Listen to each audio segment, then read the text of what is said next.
Often, I like to explain that definitions matter, and they matter because we all need to have a similar understanding when we're working on a project. If we go into projects without a basic understanding of terms, then we might all think we're saying the same thing when in fact we really aren't. And in many cases, we get used to seeing definitions of terms. We see them in the beginning of pieces of legislation where they clearly define what a term means. Anybody that's read a textbook will often see definitions of essential terms. And certainly, even when we're writing professional papers, we will often define the terms we're using. As is the case with community health assessment, one of the terms that we need to begin by defining is health. The question to you is, why do you need to be able to define health to do an accurate community assessment? I would suggest that defining health is essential to understanding how you view a community and how you assess the health of the community, as well as how you identify and assess the infrastructure of that community. I believe that the definition of health should be step number one in your community assessment. Do you think that the definition of health may impact who you identify as stakeholders? I think it might. Knowing how you define health influences how you see the world around you. How you define health is going to impact how you choose to develop programs and action plans within your community. And that necessarily impacts who you see as stakeholders. Better health is central to human happiness and well-being. It also makes an important contribution to economic progress as healthy populations live longer, are more productive, and save more. The World Health Organization defines health as a state of complete physical, mental, and social well-being, and not merely the absence of disease or infirmity. Some other definitions include a dynamic state of well-being characterized by a physical and mental potential which satisfies the demands of life commensurate with age, culture, and personal responsibility. A condition of well-being, free of disease and infirmity, and a basic and universal human right. And a state of physical and mental well-being necessary to live a meaningful, pleasant, and productive life. All of these definitions have similarities and differences. One of the similarities is whether health is a basic human right. The majority of people believe it is a basic and universal human right, but others want to put limits on what it means. How you approach this will influence what you plan for your community.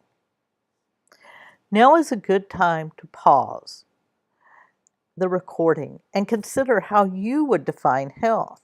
Consider your life, your work, and your community. The definition you may have in your mind may or may not be adequate.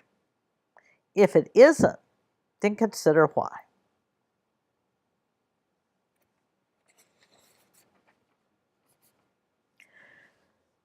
Let's begin now. Social determinants are most responsible for health.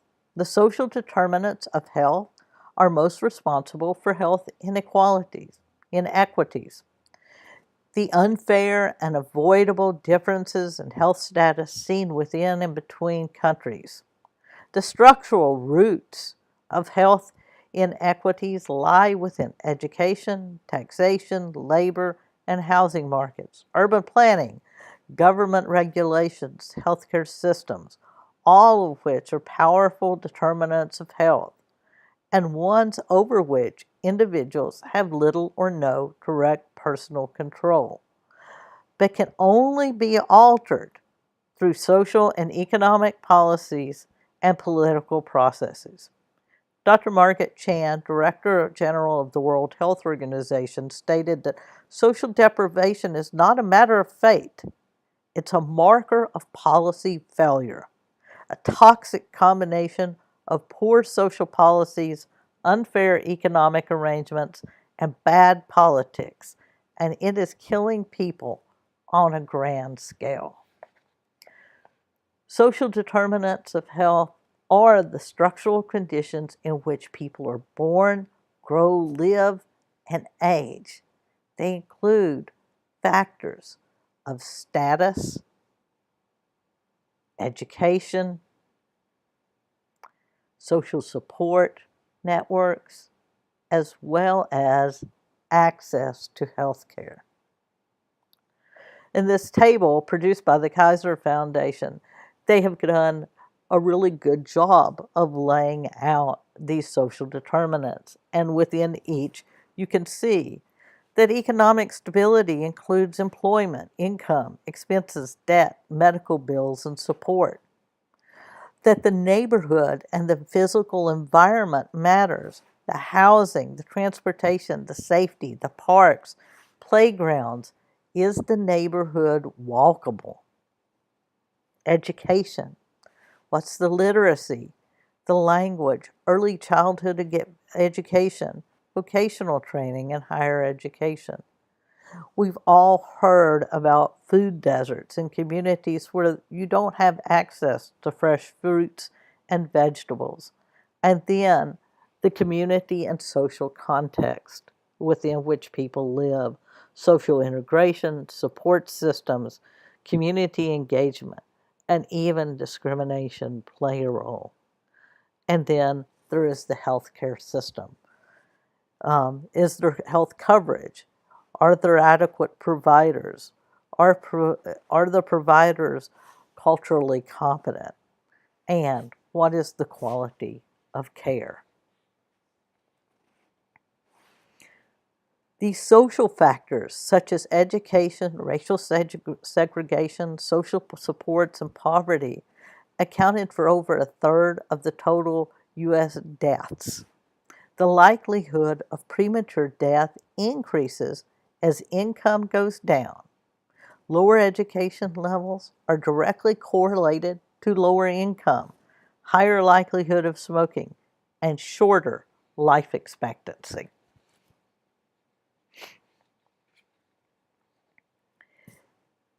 If we are to improve the health status of our communities, then redesigning the health system and improving access to care are important.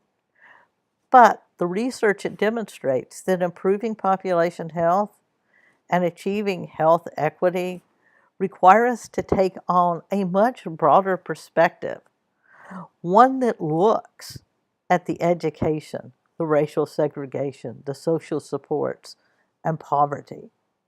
It isn't just about making sure that we provide high quality care or have access to the best technology or the latest tools or the newest drugs, but rather the social support also plays a role.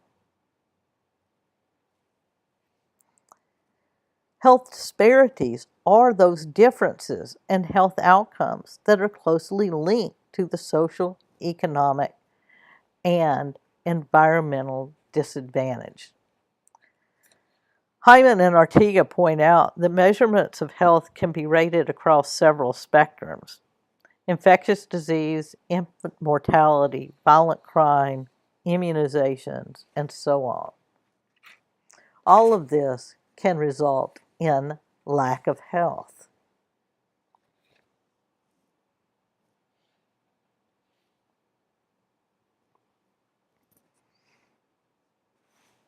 So let's talk about what some new perspectives might be. Michael Huber and colleagues ask us to move beyond the absence of disease, and even what was a groundbreaking definition by the World Health Organization in 1948, which I gave you earlier, and now ask us to move on to a new perspective. Believe it or not, the big issue with the World Health Organization definition is the use of the word complete. After all, if we require complete well being, then we are all unhealthy.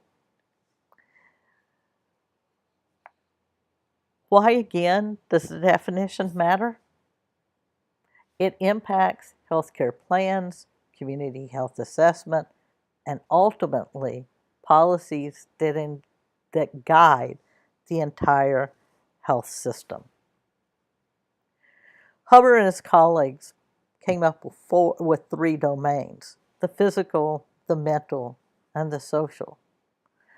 Essentially, they looked at it as being on a continuum. So while there's an ideal, there's a goal that we aim to. You can be healthy or in a state of health and not necessarily have to be perfect. One proposed new definition is to do away with the present static formation towards a more dynamic one based on resilience and capacity to cope and maintain and restore one's integrity, equilibrium, and sense of well-being. They went on to say that the preferred view of health was the ability to adapt and to self-manage. So this is their new definition: the ability to adapt and to self-manage. They even suggested it would move from a definition to a conceptual framework. For those of you who have studied nursing theory, this sounds a lot like Dorothy Orum's self-care theory. Orum defined health uh, as basically a structurally and functionally whole or sound. Wholeness or integrity, and that it includes that which makes a person human, operating in conjunction with physiological and psychological mechanisms, and a material structure, and in relation to and interacting with other human beings. So we have gone from the absence of disease to health as a state of well-being to resilience and the ability to cope, and we come back to Dorothy Orem and the self-care theory. I would suggest to you that there are many other theories that are out there, and certainly there are a lot of articles about different theories that nurses use. But look at those theories and consider which ones of them would apply to community health, and then consider as an additional perspective which ones of them match your definition of health. I'm giving you a few articles that I wanted you to read, and hopefully, if you've read these articles and the one disaster research book chapter, I think you will find both a variety of definitions of health and a variety of theories which may apply to community assessment.